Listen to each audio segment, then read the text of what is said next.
was the man on the sledge? Mr. Bradley, are you not up there? Where's he gone on a break? He's not on the sledge. He must be sad. He'll have gone for a hiss. A hiss again?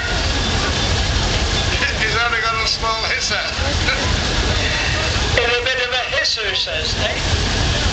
Anybody at this side among the tractors, there's one of our wives, one of the tractor lads has lost her purse somewhere among the tractors and among our caravans. If anybody's seen it, will bring it round to us and we'll make sure that the young lady gets it. But it's somewhere, it might take a bit of finding in the dark, but she's lost her purse.